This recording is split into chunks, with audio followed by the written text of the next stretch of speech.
कौन सी महिलाएं हैं जिनको बट सावित्री का व्रत बिल्कुल भी नहीं रखना चाहिए? पूजा कैसे करना है, किस विधि से करना है, किस दिन करना है, पूजा का शुभ मुहूर्त क्या रहेगा, पूजा विधि क्या रहेगी दोस्तों? बट सावित्री व्रत के दिन चाहे कुछ करना या ना करना, और यह एक काम जरूर से करना, अखंड लक्ष्मी और सौभाग्य की प्राप्ति होगी। दोस्तों, बट सावित्री व्रत हिंदू धर्म का एक प्रमुख त्योहार है जो कि साल में एक ही बार आता है। बट सावित्री का व्रत महिलाएं पति की दीर्घायु की कामना के लिए रखती हैं। बट सावित्री व्रत ज्येष्ठ मास की अमावस्या तिथि के दिन रखा जाता। आज इस वीडियो में जानेंगे बट सावित्री व्रत कैसे करें, नहाए खाए से लेकर पारण तक की संपूर्ण जानकारी, उसे दिन कौन सा एक श्रृंगार है जो हमें जरूर करना चाहिए। बट सावित्री व्रत ज्येष्ठ महीने की अमावस्या तिथि को किया जाता है और यह इस बार 26 मई दिन सोमवार को है। और इस व्रत को करने का नियम है, एक दिन पहले हम नहाए खाए करते हैं। भक्तों, आगे बढ़ने से पहले अगर आप भी चाहते हैं कि माता लक्ष्मी का आशीर्वाद आपके ऊपर सदैव बना रहे,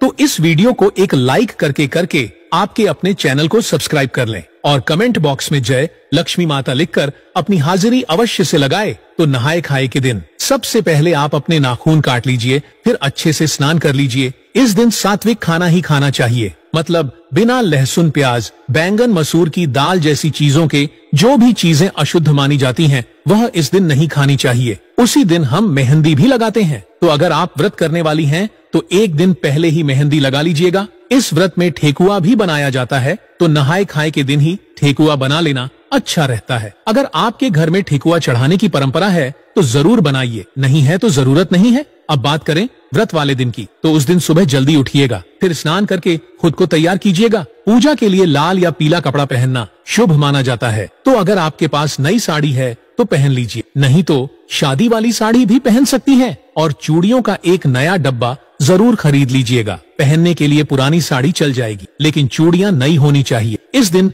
16 श्रृंगार का भी महत्व होता है, तो अपने मांग में सिंदूर भरिए, गले में मंगल सूत्र डालिए, पांव में पायल और बिछुआ पहनिए और हाथों में महावर भी लगा लीजिए। शादी वाली चुनरी पहनना बहुत शुभ माना जाता है, तो वही ओढ़कर पूजा कीजिए और मांग टीका जरूर लगाइए, क्योंकि सुहाग का सबसे बड़ा प्रतीक माना जाता है। अगर आप घर में पूजा करती हैं और बट वृक्ष की टहनी मंगवाती हैं, तो पूजा घर में भी की जा सकती है, और अगर वृक्ष के पास जाकर पूजा करना चाहें तो वह भी सही है। बस ध्यान रखिए, बट सावित्री के दिन बरगद की टहनी तोड़नी नहीं चाहिए, इसलिए एक दिन पहले ही उसे मंगवा कर रख लें। इस पूजा में सबसे पहले गौरी और गणेश जी की पूजा होती है, फिर वट वृक्ष का पूजन किया जाता है। आप गौरी माता को हल्दी से बना सकती हैं और सुपारी पर कलावा लपेटकर गणेश जी का रूप बना लें। पूजा शुरू करने से पहले खोजने की भी परंपरा होती है, उसे भी निभाइएगा। इसीलिए 16 श्रृंगार इस दिन अवश्य करने दोस्तों। नंबर बट सावित्री व्रत में काले कपड़े तो भूल कर भी ना पहने, क्योंकि इसी दिन नीतीश को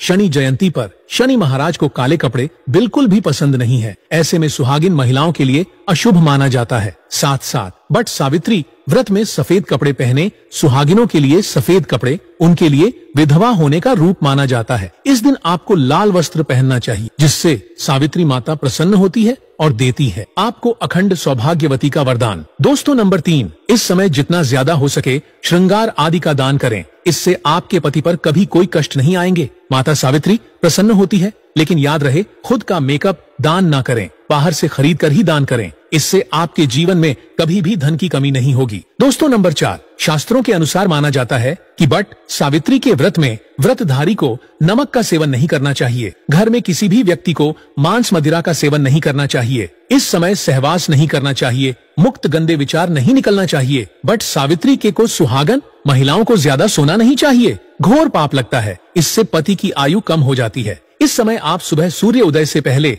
अभिषेक पूर्वक उठ जाएं, माता सावित्री होती है प्रसन्न। दोस्तों, नंबर 5, शास्त्रों के अनुसार माना जाता है कि कम से कम विहाट, सावित्री तथा करवा चौथ वाले दिन या जो अपने पति के लिए व्रत रखा है, उसे दिन आप जितना ज्यादा हो सके मांग में सिंदूर थोड़ा लंबा लगे, इससे पति की आयु बढ़ती है और आपकी खूबसूरती देख माता रानी प्रसन्न होती है और देती है अखंड सौभाग्यवती का वरदान। बट सावित्री के दिन मांग में थोड़ा सिंदूर लंबा होना चाहिए, मांग में ज्यादा से ज्यादा सिंदूर भरना चाहिए। तुम सिंदूर भरने से पति की आयु भी काम हो जाती है और आपको आयु बढ़ाना है, इसीलिए पति की आयु कम न करें। दोस्तों, नंबर 6, बट सावित्री क्वीन लाल फूल अर्पित करना चाहिए। लाल फूल अर्पित करने से जीवन में सुख समृद्धि बनी रहती है और माता सावित्री प्रसन्न हो जाती है। लाल फूल को प्रेम का प्रतीक माना गया है। लाल फूल प्रेम को बढ़ाता है दोस्तों। नंबर 7 वट सावित्री के दिन घर में मीठे पकवान अवश्य बनाना चाहिए और भोग लगाना चाहिए। भक्तों, नंबर 8 मामूली व्रत सोचकर वट सावित्री के दिन अधिकतर महिलाएं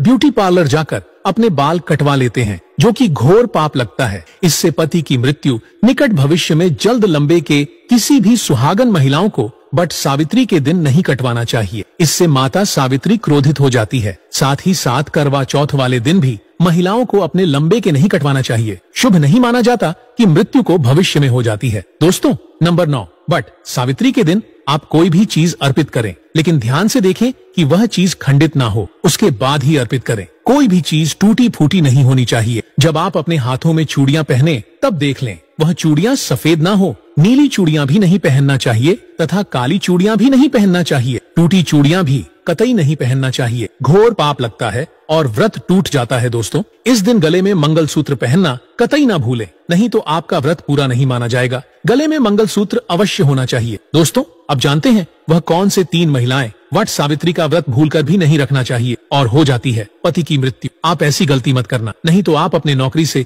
वंचित हो सकती हैं। आपको पाप लग सकता है। सावित्री माता नाराज हो सकती है। आइए जानते हैं दोस्तों। नंबर बट सावित्री का व्रत ऐसी महिलाएं कभी ना रखें। दोस्तों, अगर आपके मन में आपका प्रेमी का ख्याल न कर किसी गैर मर्द का ख्याल आता है या किसी गैर औरत का ख्याल आता है, तो यह आपके चरित्र के लिए अच्छा नहीं माना जाता। असल में आपका भागीदार है। आचार्य चाणक्य कहते हैं कि एक अच्छा जीवन साथी वही होता है जिसका मन इन बातों से पवित्र हो और अपने प्रेमी से ही प्यार करे। हमेशा इस बात का ध्यान रहे कि सच्चे प्रेमी जोड़े स्वर्ग में मिलते हैं और हमेशा हर जन्म में साथ रहते हैं, और यही है विधि का विधान। नंबर 2 गर्भवती महिला। वट सावित्री का व्रत गर्भवती महिलाओं के लिए बहुत ही मुश्किल भरा समय हो जाता है। इस समय व्रत रखने पर गर्भवती महिला को काफी दिक्कतों का सामना सेठ करना पड़ता है। आपको बता दें कि शास्त्रों में ऐसा बिल्कुल भी नहीं लिखा गया है कि कोई भी गर्भवती महिला वट सावित्री का व्रत नहीं रख सकती। लेकिन अगर आपके अंदर कमजोरी ज्यादा है या आप इस व्रत का पालन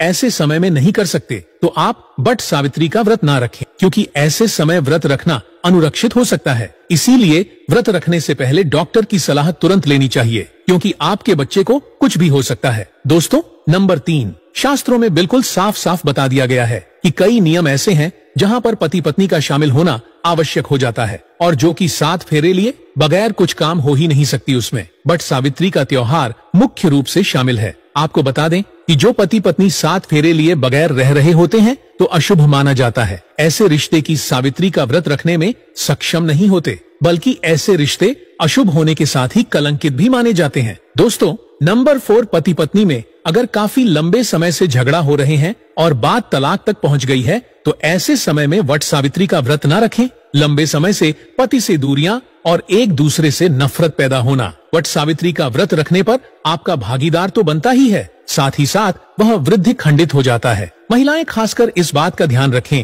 कि वट सावित्री के दिन सुहाग से जुड़ी कोई भी चीज किसी को नहीं देनी चाहिए। आजकल तो अक्सर देखा जाता है कि महिलाएं एक दूसरे के गहने पहन लेती हैं, शेयर कर लेती हैं, लेकिन इस खास व्रत के दिन ऐसा बिल्कुल नहीं करना चाहिए। जैसे कि आपकी चूड़ियां, बिछिया सिंदूर, मंगलसूत्र, पायल या कोई भी सुहाग की चीज, यह सब आपको न तो किसी को पहनने देना है और न ही दान करना है, क्योंकि मान्यता है कि ऐसा करने से आपके पति के जीवन पर संकट आ सकता है। इसलिए इस दिन खास सतर्क रहिए और ऐसी गलतियों से बचिए। इस व्रत में ब्रह्मचर्य का पालन बहुत जरूरी होता है। व्रत के दौरान फल, मिठाई, परहद जैसी सात्विक चीजों का सेवन करें। ध्यान रखें कि कम से कर यानी कसम लेकर खाई गई चीजों का बिल्कुल सेवन न करें, क्योंकि इसे धर्म में रक्षा भंजन कहा गया है। इसका असर आपके व्रत पर पड़ सकता है और माना जाता है कि इससे घर में दरिद्रता और परेशानियां आने लगती हैं। तो दोस्तों, यह जो बातें हमने आपको बताई हैं, अगर आप इन्हें समझ गए हो तो कृपया व्रत के दिन इनका पालन जरूर करें,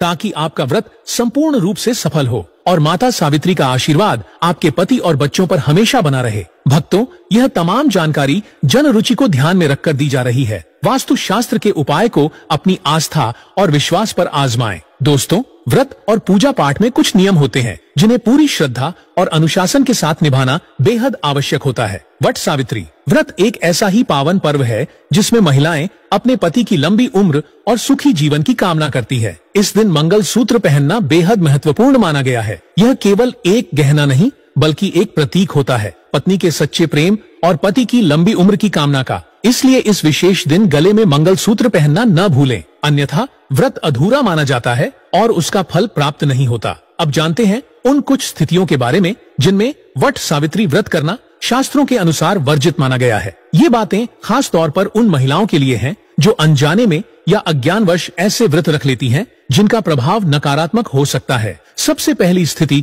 उन महिलाओं की होती है जो अपने जीवन साथी के प्रति मानसिक रूप से ईमानदार नहीं है। अगर किसी महिला के मन में अपने पति के बजाय किसी और पुरुष के प्रति आकर्षण है या किसी का ख्याल आता है जो उसका पति नहीं है, तो ऐसे विचारों के साथ किया गया व्रत निष्फल माना जाता है। चाणक्य नीति में भी स्पष्ट रूप से कहा गया है कि सच्चा प्रेम वही होता है जो एकनिष्ठ हो। वट सावित्री व्रत एक निष्ठा, समर्पण और सच्चे प्रेम का प्रतीक है, और अगर मन में कपट हो तो यह व्रत केवल दिखावा बनकर रह जाता है। दूसरी स्थिति है गर्भवती महिलाओं की। वैसे तो शास्त्रों में कहीं भी यह नहीं लिखा गया है कि गर्भवती महिलाएं व्रत नहीं रख सकती, लेकिन यह समय अत्यंत संवेदनशील होता है। यदि शरीर में कमजोरी अधिक है या डॉक्टर ने आराम की सलाह दी है तो ऐसे समय में व्रत रखना स्वास्थ्य के लिए हानिकारक हो सकता है। इसलिए कोई भी व्रत रखने से पहले चिकित्सक से सलाह जरूर लें ताकि आपके और आपके गर्भस्थ शिशु की सेहत पर कोई विपरीत असर न पड़े। तीसरी स्थिति उन महिलाओं की होती है जो पति के साथ 7 फेरे लिए बिना ही उनके साथ रह रही होती हैं। शास्त्रों के अनुसार वट सावित्री व्रत पति पत्नी के धार्मिक और सामाजिक रूप से पवित्र संबंध को मान्यता देता है। अगर वैवाहिक जीवन को विधिवत रूप से स्वीकार नहीं किया गया है तो ऐसे रिश्तों में यह व्रत करना अशुभ माना जाता है और इसका कोई आध्यात्मिक लाभ प्राप्त नहीं होता। चौथी बात उन महिलाओं के लिए है जिनके वैवाहिक जीवन में लंबे समय से कलह चल रही हो या तलाक की स्थिति बन चुकी। अगर पति पत्नी के बीच भावनात्मक या शारीरिक दूरी आ गई है और संबंध पूरी तरह टूटने के कगार पर है तो ऐसे समय में व्रत रखना उचित नहीं माना जाता। यह व्रत तभी प्रभावी होता है जब पति पत्नी के बीच प्रेम और विश्वास बना हो, वरना यह केवल एक औपचारिकता बनकर रह जाता है। एक और जरूरी बात यह है कि वट सावित्री के दिन किसी भी सुहाग चिन्ह को किसी और महिला के साथ शेयर न। आजकल देखा गया है कि महिलाएं एक दूसरे की चूड़ियां, बिछिया, सिंदूर या पायल शेयर कर लेती हैं, लेकिन इस दिन यह गलती बिल्कुल न करें। मान्यता है कि ऐसा करने से पति के जीवन पर संकट आ सकता है। इसलिए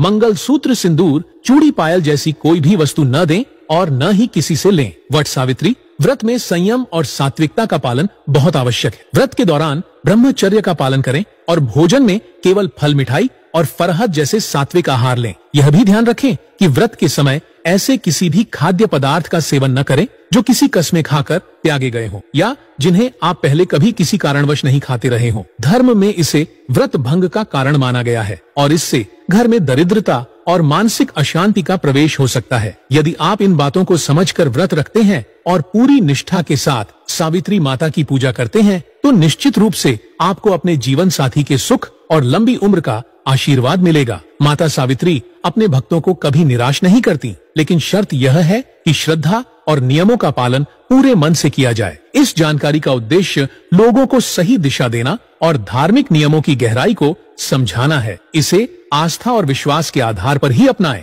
किसी भी तांत्रिक या अंधविश्वासी दृष्टिकोण से नहीं। यह लेख शुद्ध रूप से धार्मिक मान्यताओं और शास्त्रीय सिद्धांतों पर आधारित है, न कि किसी भी प्रकार के दावे पर। यदि आपको यह जानकारी उपयोगी लगी हो तो इसे जरूर अपने परिवार और मित्रों के साथ साझा करें ताकि वे भी इन बातों को जान सकें और धार्मिक कर्तव्यों का पूरी निष्ठा के साथ पालन कर सकें। माता सावित्री का आशीर्वाद आप सभी पर सदैव बना रहे।